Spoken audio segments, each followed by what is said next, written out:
Assalamualaikum warahmatullahi wabarakatuh.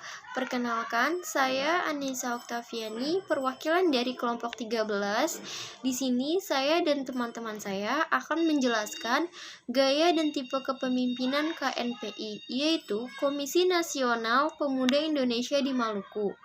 Di sini ada rekan saya yang bernama Amelia Fitria, Hilmi Nur Fauzan, dan Hendra Lesmana. Untuk ujian akhir semester leadership. Outline yang pertama, latar belakang. Sebagian gaya kepemimpinan merupakan pola tingkah laku yang dirancang untuk menyelaraskan tujuan organisasi dengan tujuan orang buat menggapai tujuan tertentu.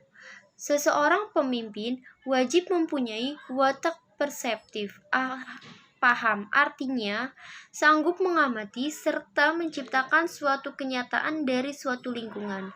Organisasi kepemudaan yang jadi wadah komunikasi, aspirasi, serta pengembangan intelektual dalam pengembangan wilayah ataupun daerah butuh dipandu oleh seseorang yang memiliki ketangguhan dalam berorganisasi.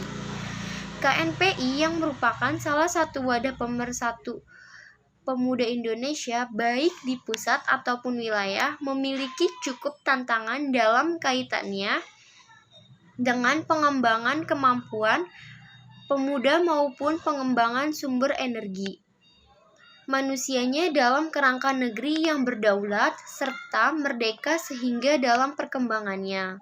Yang kedua, selanjutnya akan dilanjutkan dengan rekan saya. Tujuannya, satu, mengidentifikasi gaya dan tipe kepemimpinan yang diaplikasikan oleh Ketua KNPI Maluku.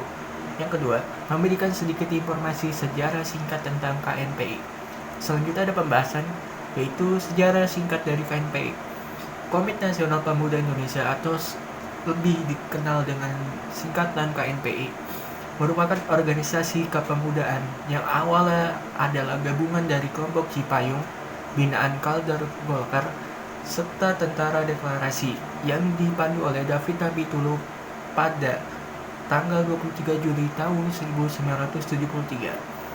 Organisasi ini lahir lewat Deklarasi Pemuda Indonesia pada hari yang sama dengan iktikat menumbuhkan, meningkatkan, dan serta mengembangkan pemahaman selaku suatu bangsa yang merdeka dan berdaulat berdasarkan Pancasila dan Undang-Undang Dasar 1945. Organisasi ini langsung menemukan restunya dari pemerintahan Orde Baru, serta pada tahun itu pula mereka mencontohi unjuk rasa mahasiswa dalam penentangan masuknya modal asing. Di tahun selanjutnya mereka pula ikut dan juga dalam demonstrasi Malari. Anggota KNPI banyak akhirnya ikut dalam Golkar. Walaupun dikira bagaikan bagian dari Orde Baru serta pernah diusulkan untuk dibubarkan, tetapi KNPI ini tetap bertahan sampai sehabisnya masa jabatan Presiden Soeharto pada tahun 1998. Setelahnya, Idrus Marham terpilih selaku sebagai pimpinan umum. Dia mewancarakan rejuvenasi ataupun penyegaran kembali kedudukan KNPI pada kenyataan politik nasional. Rejuvenasi ini akhirnya memporsir KNPI buat independen serta kembali memposisikan pemuda selaku mitra kritis pemerintah. Yang selanjutnya akan dilanjutkan oleh teman saya, yaitu Hendra Lesmana. Assalamualaikum warahmatullahi wabarakatuh. Baik, saya akan melanjutkan presentasi dengan saudara Hilmi. Gaya kepemimpinan dan tipe kepemimpinan Ketua KNPI. Metode pemimpin KNPI Maluku memberikan motivasi serta dorongan dengan memakai metode yang persuasif, sehingga anggota tersebut pengurus bisa menguasai dengan mudah, cepat, serta baik. Sungguh, tetapi santai ialah stil komunikatif yang bisa diterima dalam golongan organisasi kepemudaan di Maluku.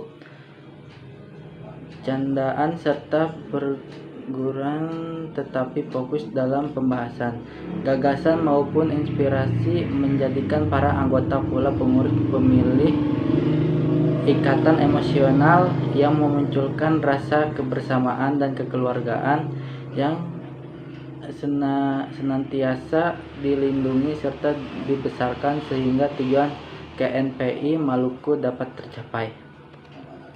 Secara teori, sikap KNPI Maluku sudah mempraktikkan komunikasi persuasif yang pintar. Metode komunikasi merupakan metode mendorong semangat bawahan, metode membimbing serta memusatkan, metode menegakkan disiplin, metode mengatur serta mengawasi pekerjaan bawahannya, metode mengetahui rapat, metode menegur serta membagikan hukuman.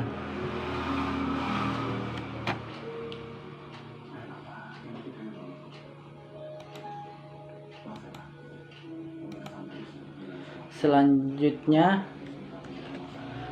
pemberian tugas dan tata ketentuan dan juga keadaan yang pas kalau kepemimpinan yang efisien dan bisa membiasakan diri serta bisa mendelegasikan wewenang secara efisien dengan memikirkan keahlian anggota bawaan serta tujuan yang hendak dicapai.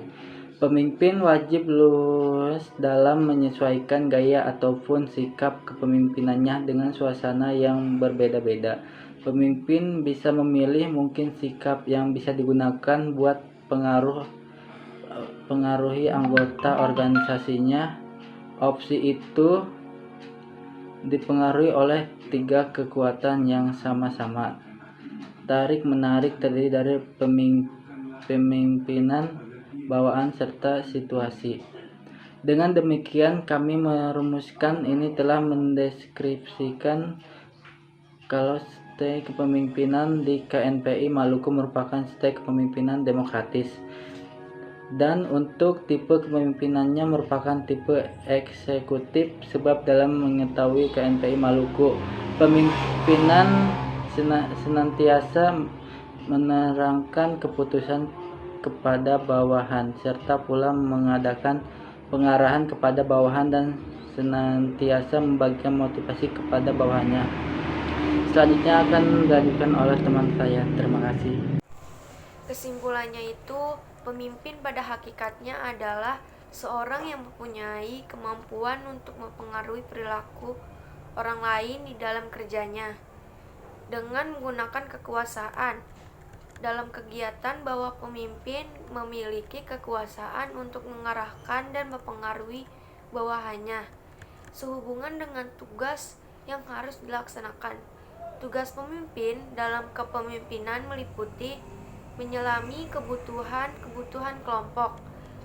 Dari keinginan itu dapat dipetiknya kehendak yang realistis dan yang benar-benar dapat dicapai, meyakinkan kelompok mengenai apa yang menjadi kehendak mereka, mana yang realistis dan mana yang sebenarnya merupakan khayalan.